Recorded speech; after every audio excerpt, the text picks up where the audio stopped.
The other movie I saw was Bridge of Spies. This is a movie that was being directed by Steven Spielberg. I mean, I don't think I have to tell you any other reason why I was going to go see this movie.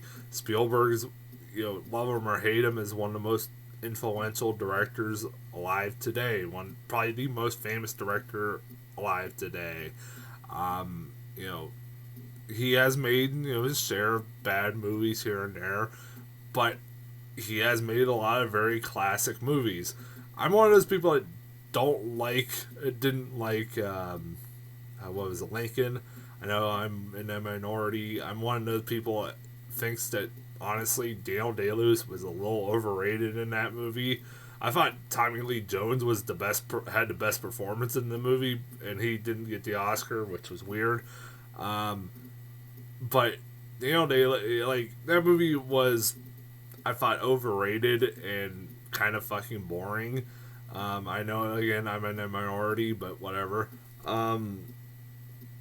This movie intrigued me a lot in the fact that it was also an espionage thriller, and honestly, Spielberg's best movies are about war, and this movie was, his first, I think, attempt at doing a Cold War movie, an espionage thriller at that, which I can't remember any other movie he's done. Like, Munich's the only one I can think of that comes close. But this movie it looked interesting, and also is starring Tom Hanks, a guy who I adore. I mean, Forrest Gump is one of my all-time favorite movies. It looked like it could be good, and looked like it, was Spielberg Spielberg's attempt at getting another Oscar, and also Tom Hanks maybe getting another Oscar. You know what? Out of the two movies I saw tonight, this was the best of the two, by far. And that's not a diss against Crimson Peak at all. This just was a lot better film put together. And that's saying something, because at this point, I had seen this movie I saw at 10:20, and I was still pretty tired, getting tired at this point. And this movie kept my interest for 2.5 hours. I was never bored, unlike Lincoln. And, it was a really well acted, well directed movie. Tom Hanks is really good in this movie. He should get another Oscar nomination. I'm sure he will. He deserves it. He plays a lawyer, a actual good-hearted lawyer, which I know that's pretty original there. That has a moral dilemma that I kind of like about. That's one of the things I really like about this movie. He has a moral dilemma in the fact that he wants to try to uphold the Constitution in giving this guy who is a Soviet spy a fair trial, and everybody's telling him, what the hell are you doing? He really doesn't need a fair trial. He is pretty much guilty as charged and shouldn't be, given the due process that everybody else that are American citizens get. But he, sees it the other way, and I can understand that. This is kind of a timely topic, even though it doesn't, nowadays it isn't Soviet spies, it's terrorists. People that are accused terrorists. We could say the same thing. Maybe they deserve due process like everybody else. I know a lot of people would say otherwise, but I can kind of understand Tom Hanks' stance on this. And it's during a time where everybody was very scared of the Soviet Union, and they all wanted this guy to be hanged and killed and executed, and wanted no questions asked about it. And Tom Hanks, is has a moral dilemma whether to uphold the Constitution or just look the other way and save his family and let injustice happen. And I can understand it, but it also there's certain points where I'm like, dude, just stop. Like, there's points like his family's getting endangered. That's where I would kind of like throw up my hands and say, "Fuck it, I'm done with this." But like, I'll give him points. Like, Tom Hanks is really good in this movie, and he's always is a good actor in this movie. He's always a good actor. I love Tom Hanks, and is he getting old?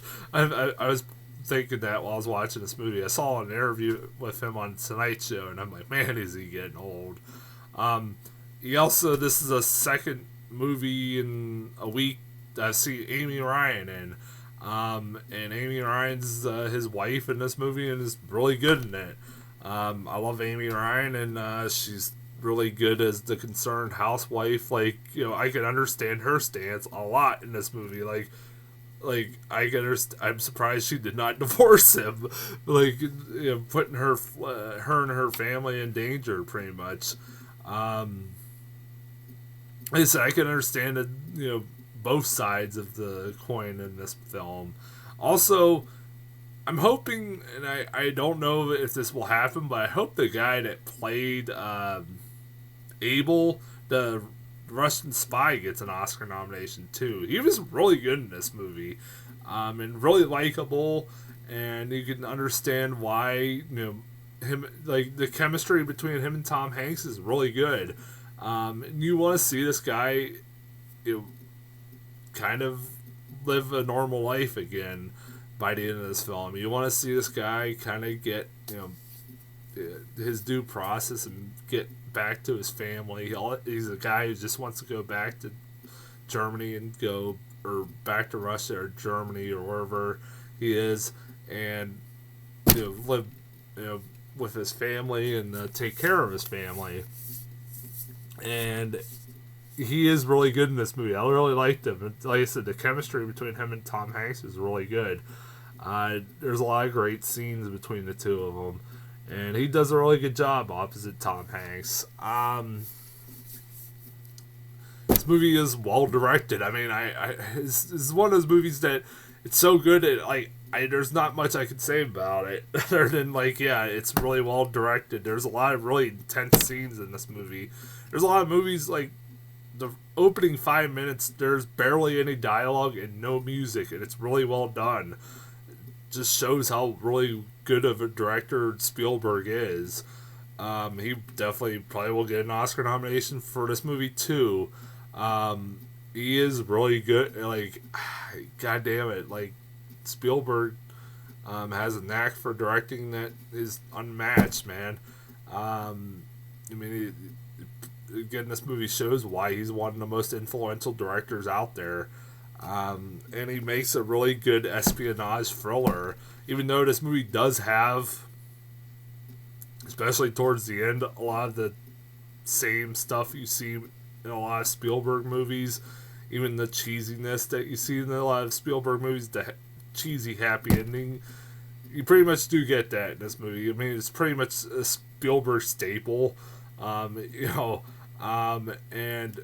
it has, there's a little bit of cheesy moments like I said, at the end that kind of made me roll my eyes a little bit, but I'm like, whatever. I was fine with it by the end of it because I really liked this movie. I was invested in everything in it. It kept my interest. I was interested in where, I was interested in, there were points in this movie, you're like, I'm hoping Tom Hanks does not get fucking killed by the end of this thing.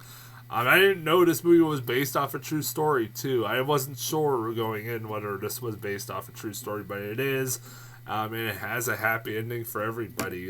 When you find out what happened after the movie, the events that take place in this movie, you kind of hear all good things. Even Abel gets, he's able to live a good life over in Russia and be able to live with his family and not get harmed by the Soviet Union for being captured or anything like that. I was worried about that.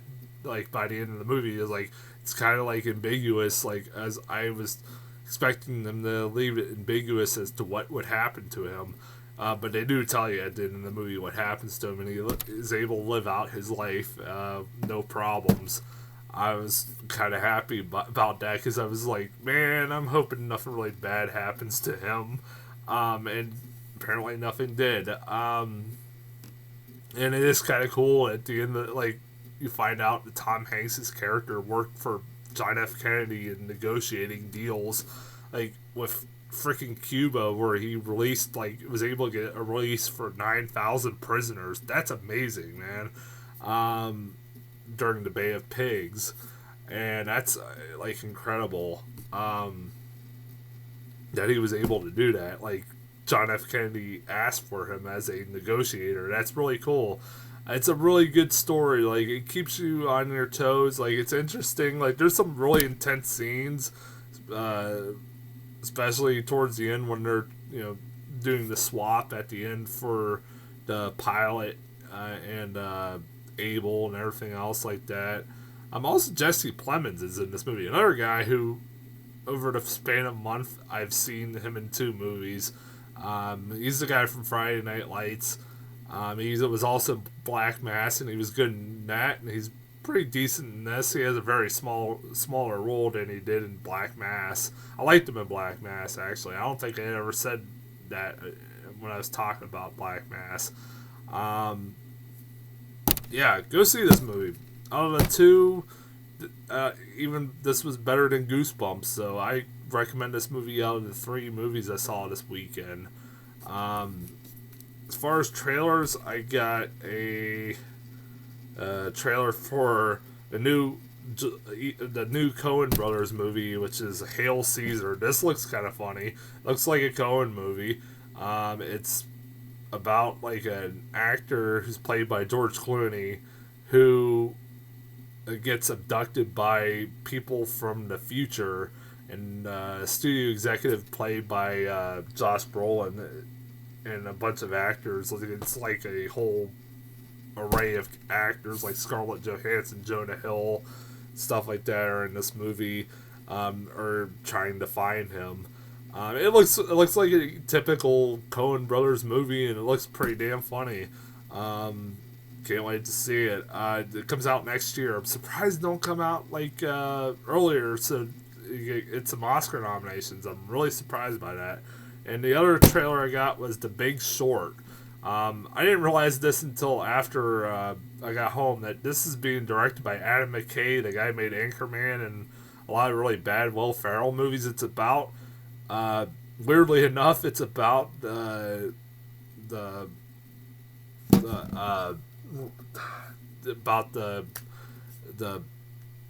problems with the bank in the 2008, the collapses of the banks in the 2008, and also the house market too collapsing, and like the greed that was done by the banks and everything else. It looks interesting. It looked kind of interesting. It's got an all-star cast of Steve Carell. Who else is in it? Damn it, Steve Carell. What's that guy's name? It's got an all-star cast. I'm not going to try to figure it out right now. I'm just really tired right now. I can't think straight. It looks decent. I'm really surprised it's being directed by Adam McKay. That's going to be interesting. Yeah, that's as far as trailers go. I'll be back on... I'm sorry if I've been nonsensical. I'm still really tired right now, so I'm probably going to go to bed very shortly here. I'll be back later this week with reviews for Paranormal Activity, Ghost Dimensions, and Steve Jobs. And until then, I'll talk to you guys later.